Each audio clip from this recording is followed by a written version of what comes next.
संस्था के संचालक विजय जी तथा प्रिय बच्चों, आज आप लोगों को CCC का प्रमाण पत्र वितरित किया गया, जो वर्तमान समय में हर विद्यार्थी के लिए आवश्यक है। जो भी कंपटीशन के एग्जाम हैं उसमें CCC कंपलसरी कर दिया गया है। या कह लीजिए कि पहले कहा जाता था कि जो व्यक्ति लिखना पढ़ना नहीं जानता है वो अशिक्षित है। The person who is illiterate, who does not know how to read and write, ठीक? But the definition of literacy has changed, बदल गई है परिभाषा अशिक्षित की। अब कहा जाता है वह व्यक्ति अशिक्षित है जो कंप्यूटर की जानकारी नहीं रखता है तथा अंग्रेजी लिखना पढ़ना नहीं जानता है।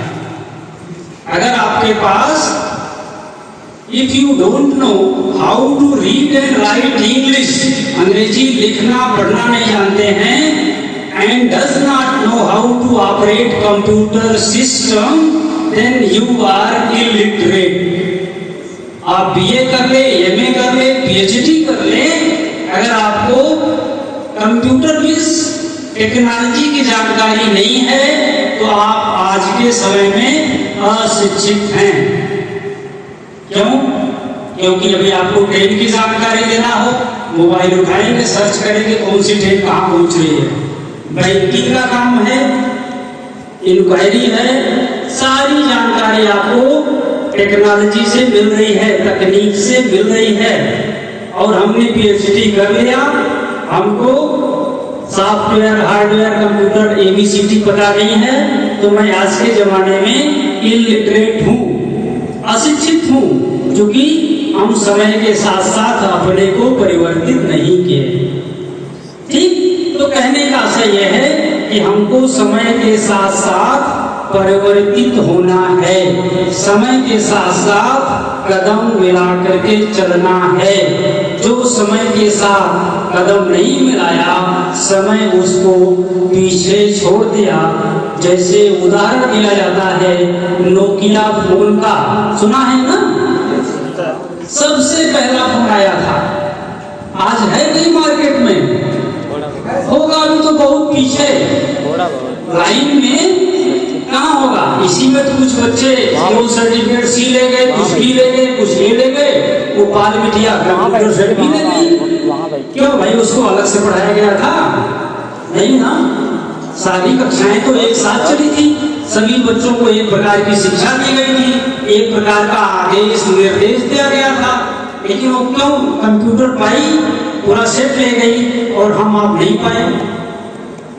कभी आपने एनालिसिस किया, आत्मविश्लेषण किया, आत्ममूल्यांकन किया? नहीं। तो आप एनालिसिस करिए कि क्या हम समय के साथ साथ चल रहे हैं?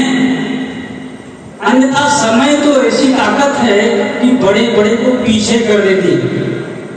इसलिए समय के अनुसार अपने में परिवर्तन लाइए। दूसरा, आप अपने जीवन में निरंतरता ले आइए। कंटिन्यूटी, नदी की तरह बहते रहेंगे तो आपका जो जीवन है निर्मल होगा, और रुक जाएंगे तो रुके हुए पानी में गंध आ जाती है, सड़ जाता है, कीड़े पड़ जाते हैं। दूसरा उदाहरण, चूंकि हमको गांव से हैं, हंसिया खुरपी देखे हैं, 2 महीना यूज नहीं करो तो उसमें जंग लग जाता है, और हंसिया से बराबर फसल काटते रहो, हंसिया की चमक बनी रहती है। ऐसे ही अचानक गर्मी छुट्टी हो गई, हम नानी के ननिहाल चले जाए, आम पीने और मस्त रहें। ठीक है, एंजॉय करिए, लेकिन पढ़ाई लिखाई से डिटैच मत होइए, कंटिन्यूटी बनाए रखिए। कक्षा 1-2 में ही हम लोग खरगोश और कछुए की कहानी पढ़े हैं, कुछ अलग नहीं है। कंटिन्यूटी, वही निरंतरता। कछुआ अपना निरंतर चलता रहता है, लक्ष्य को प्राप्त होता है, पुरस्कार लेके आता है। कुछ हमारे आप जैसे हैं, सो जाते हैं, आलस्य में आ जाते हैं, पिछड़ जाते हैं, स्वयं को कोसते हैं और कुछ होता नहीं है जो कि समय हाथ से निकल चुका होता है। तो मेरे प्यारे बच्चों, आपसे निवेदन कर सकते हैं, आदेश तो दे नहीं सकते क्योंकि आप इतना कभी कभी कह देते हैं आदेश तो करें, माँ बाप का नहीं मानते हैं, आप किस खेत की मूल्य हैं। तो सही है, इसलिए मैं निवेदन कर सकता हूं कि आप लोग यदि जीवन में कुछ अच्छा करना चाहते हैं, जीवन में सफल होना चाहते हैं, जीवन को खुशहाल रखना चाहते हैं, क्योंकि आपका जीवन अभी लंबा है। अभी आप टीनेजर्स हैं, हमारे बीच मैडम हैं, साइकोलॉजी की हैं, मन की पढ़ाई पढ़ाती हैं और मन को बहुत तेजी से पढ़ती हैं। इनका विषय ही मनोविज्ञान है। जब लोग कहीं से कहीं ठीक होते हैं तब कहा जाता है किसी साइकोलॉजिस्ट के पास भेजिए, उनकी काउंसलिंग करेगा और धीरे धीरे इनको सही रास्ते पर ले आएगा। तो आप टीनेजर्स हैं, टीनेजर्स जानते हैं क्या होता है? फ्रॉम 13 to 19, 13 to 13 साल से 19 साल तक के बच्चों को टीन आता है ना, 13, 14, 15, 16, इनको टीनेजर्स कहा जाता है। ये बहुत अग्रेसिव होते हैं, 1 मिनट में इतने उत्तेजित हो जाते हैं कि कोई इनसे आगे निकल गया बाइक से, कोई इनको कह दिया तो रुके पहले आप समझ लेते नहीं। आपकी हिम्मत कैसे हुई हमसे ओवरटेक कर लिए, आपकी ऐसी हिम्मत कैसे हमसे कैसे बोल लिए। बहुत अग्रेसिव होते हैं, अग्रेसिव होते हैं, क्रोधी, उत्तेजक, सहनशीलता की कमी होती है, उलझ जाते हैं। तो आपको उलझना नहीं है, क्योंकि उलझने में समय, श्रम, बुद्धि, कई चीजें तो नुकसान होती हैं, मिलता कुछ भी नहीं है। उलझेंगे, कहीं जा रहे उलझ में समय गया ना आपका, और दिमागी हेडक आप अच्छा सोच के गए, इम्तिहान देने जा रहे कहीं और उलझ गए, माइंड अपसेट हुआ, तो समय भी गया, श्रम भी गया, बुद्धि, विवेक, हर चीज आपको रिटर्न होने में, फिर उसी स्थिति आने में 2-3 घंटे लग जाएंगे। और कभी कभी तो लोग उलझ कर पूरा जीवन बर्बाद कर देते हैं बदला लेने के चक्कर में। पास उप माने होता है समीप में, वास माने होता है रहना। वास माने रहना, उप माने समीप में। तो उस दिन जिस दिन हमारा उपवास होता है, उस दिन हम किसके समीप में रहते हैं? ईश्वर के,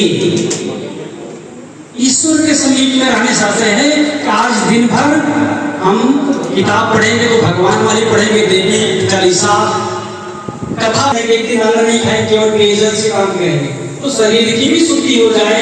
एक दिन मौन व्रत ले लें, आज हम दिन भर कुछ बात नहीं करेंगे। अगर करते भी हैं, गांधी जी एक मौन व्रत करते थे, उस दिन लिख करके बात करते थे। तो ये चीजें हमको एनर्जी देती हैं। ज्यादा बात करने से एनर्जी का क्षय होता है, क्योंकि शरीर मन दोनों काम करता है। ऐसा तो नहीं बोल रहे हैं अनाप शनाप बोल रहे हैं, अनाप शनाप बोलते तो आप भाग गए होते। तो बोलते समय भी मन काम करता है। वहां से कंट्रोलर एक सिस्टम बना हुआ है। आप कंप्यूटर पे ज्यादा तेज हैं, सीपीयू क्या क्या होता है, कंप्यूटर आता जाता नहीं भाई। मैं यही पास आता हूँ, कभी कॉलेज में समस्या होती है तो विजय जी पूछता हूँ, देखा हमारे मोबाइल में आ रहा है, इसको कहाँ से क्या करना है। तो सब मिला करके आप सदैव पूरा जीवन सीखिए कुछ अपने व्यवहार और अपने कर्म, इन तीनों का अगर ध्यान रखते हैं। हम लोग बीए में पढ़े थे, बेकन इंग्लिश राइटर है, अंग्रेजी का बीए किया है कोई? BA in English. Bacon of studies का बहुत लंबा ऐसे है, उसमें उन्होंने एक जगह 3 यूनिटीज की बात की है। 3 यूनिटी को कह सकते हैं, क्या कहेंगे उसको, 3 यूनिटीज, 3 चीजों का यूनिट इकट्ठा एकत्रित करना। Time, place and action. Time, place and action. समय का ध्यान रखो, हंसना मना नहीं है, लेकिन कहाँ हंसना है, प्लेस का ध्यान रखो। टाइम, किस समय हंसना है उसका ध्यान रखो। एक्शन माने हंसना कब है, जब कोई गिर रहा है सड़क पर तब हंसना है, ठीक। तो टाइम, प्लेस, एक्शन, इन तीनों का यदि जीवन में ध्यान रखेंगे तो गलतियां कम से कम होंगी। गलती तो होगी, हम मनुष्य हैं, देवता नहीं हैं। टू एरर्स ह्यूमन कहा जाता है, गलती मनुष्य से ही होती है, लेकिन उसको हम कोशिश ये करें वो रिपीट ना हो। अगर एक बार गलती हो गई और मैंने रियलाइज कर लिया कि गलती हो गई है तो वो चीज दोबारा न हो। तो ऐसा करके हम अपनी आदतों को अच्छी बना सकते हैं। अगर हमारी आदतें अच्छी हो गई तो हमारा जीवन अच्छा हो गया। अगर हमारी आदतें अच्छी नहीं हैं तो हमारा जीवन भी अच्छा नहीं होगा। और जितने भी काम हम कर रहे हैं उसके पीछे एक ही लक्ष्य है कि जीवन हमारा अच्छा हो। यही ना, पढ़ाई कर रहे हैं, जो भी काम कर रहे हैं, झूठ बेईमानी, चोर भी सोचता है कि चोरी कर रहे हैं, इसके पीछे उसका उद्देश्य यही है कि हमारा जीवन जो भी कर्म करते हैं, लेकिन चोर भी नहीं चाहता है कि मेरा बेटा भी चोर हो। जाता है? नहीं चाहता ना। माने बुरा जो कर्म है, बुरे जो विचार हैं, बुरी आदतें हैं, कोई भी व्यक्ति नहीं चाहता कि हमारे आने वाली पीढ़ी में भी ये विचार जाए, ये गंदगी जाए। तो सब मिला करके मेरा यही कहना है कि आप यहाँ विद्या अध्ययन करने आए हैं, कुछ ज्ञान लेने आए हैं। ज्ञान के साथ साथ आप अपने व्यवहार में भी परिवर्तन लाएं, क्योंकि जितना महत्वपूर्ण ज्ञान है उतना ही महत्वपूर्ण व्यवहार भी है। कभी कभी हमारे पास ज्ञान होता है लेकिन उस ज्ञान का अहंकार इतना अधिक होता है कि हम अपना व्यवहार ठीक से नहीं करते हैं। करें इनसे ज्यादा तो पढ़े हैं, अकड़ आ गई। और इंटरव्यू में आप जो इंटरव्यू लेता है उसी से उलझ जाते हैं। क्यों? क्योंकि आपके पास ज्ञान का अहंकार है, व्यवहार की जानकारी नहीं है, कहाँ कैसे बात करना है। तो आप ज्ञान के साथ साथ व्यवहार को भी अपने जीवन में उतारें। हमें कब, कैसे, कहाँ, किसके साथ कैसा व्यवहार करना है। तो यदि आप उसको साथ साथ जीवन में उतारेंगे तो भी सफलता आपके आगे आगे चलेगी, साथ नहीं आगे आगे चलेगी, यदि आपका ज्ञान के साथ साथ आपका व्यवहार भी अच्छा हो। इसी को पर्सनालिटी डेवलपमेंट पीडी, अभी आपके सर ने कहा कि बच्चों को पीडी के बारे में कुछ बताइए, पर्सनालिटी डेवलपमेंट के बारे में। हालांकि पर्सनालिटी डेवलपमेंट एक चैप्टर ही साइकोलॉजी में है, मैडम हो सकता है बताएं। लेकिन सब पर्सनालिटी है क्या? इसको आप पर्सनालिटी कहते हैं, कोई बताए? खड़े होके वेशभूषा और पहनावे को अच्छी पर्सनालिटी कहते हैं। इतना बड़ा हो, मैडम से भी थोड़ा बड़ा हो, मैडम बड़ी है, कहेंगे पर्सनालिटी। बस यही पर्सनालिटी है मम्मी का। और बैठो, ठीक है, ये भी एक गुण है। और कोई? अच्छा रहा, एक चीज बताएं बेटा, कक्षा में बोलना सीखो, क्लास में खड़ा होना सीखो। आपके पास ज्ञान है, आप उसको बता नहीं पा रहे हो, आपका ज्ञान किस काम का? पानी है, किसी प्यासे को नहीं दे पा रहे हो, अपनी अभिव्यक्ति नहीं कर पा रहे हो।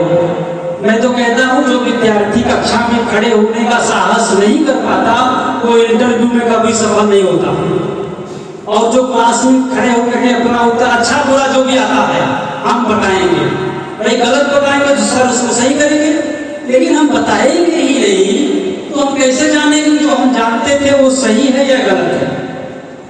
तो इसलिए क्लास में खड़े होने का प्रयास करिए।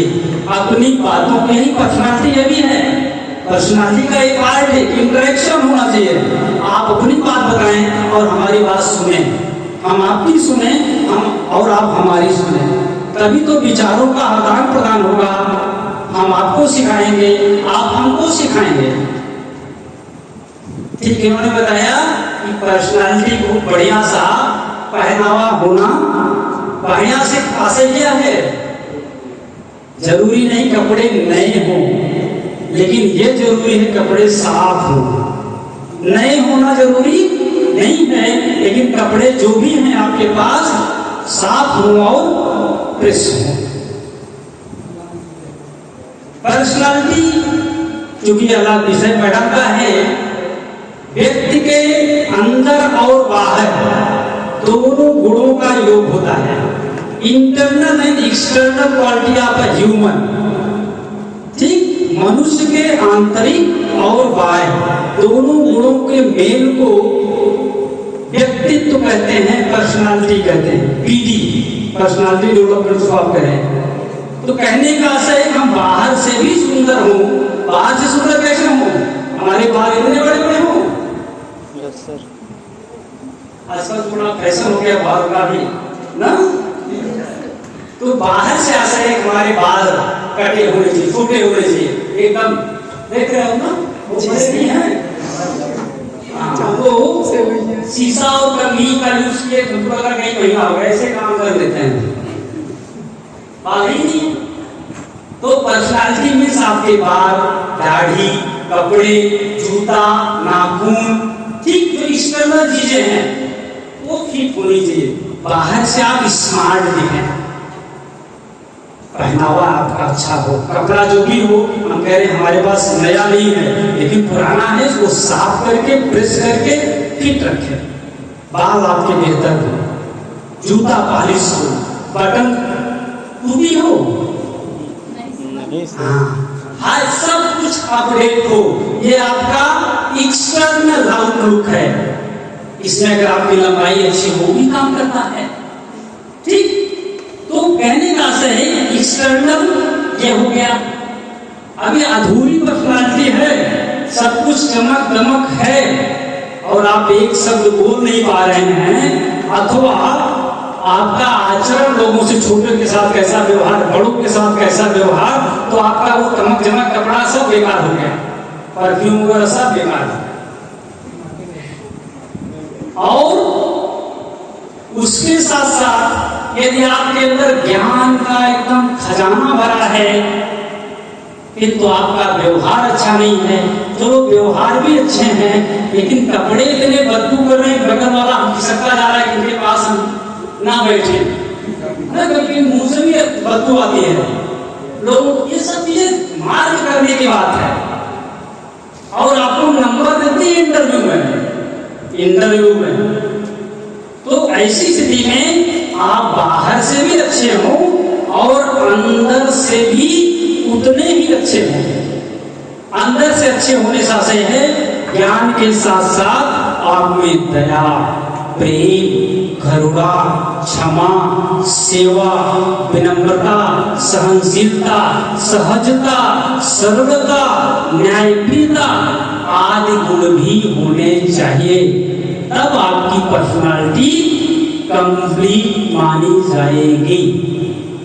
अब आप स्वयं को चेक करो, वेयर एम आई, मैं कहाँ हूँ, बाहर से ठीक हूँ, अंदर से ठीक हूँ, या बाहर में ये कमियां हैं या अंदर में ये सारी कमियां हैं, और उसको हम दूर कर सकते हैं। अभी जीवन में कुछ भी बिगड़ा नहीं है, बहुत लंबा समय है।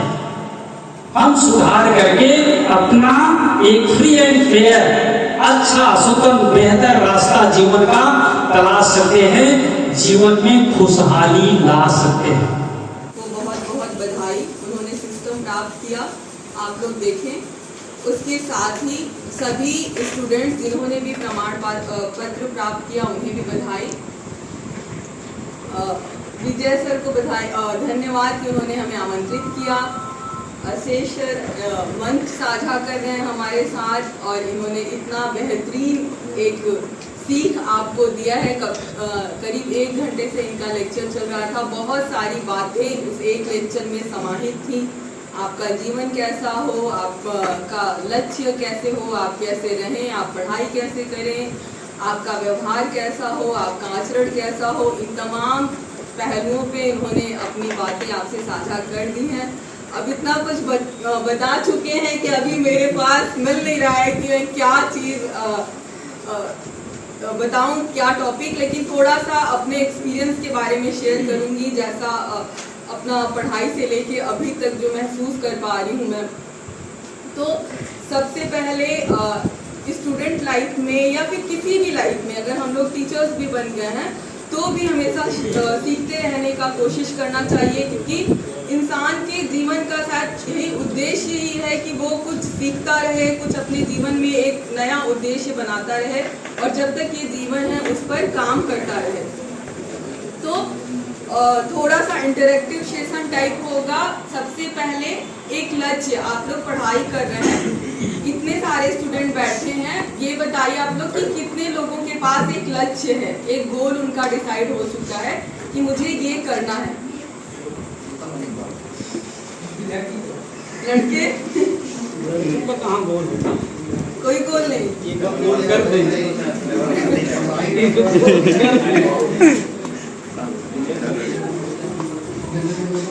तो ये है मूल्यांकन करिए आप लोग अपना। देखिए अभी इतने सारे लोग आप लोग बैठे हुए हैं, लड़कियों में भी मुश्किल से 3-4 हाथ उठे हैं, वो भी 2-3 तो मेरी साइकोलॉजी की स्टूडेंट रही हैं और बराबर कांटेक्ट में रहती हैं।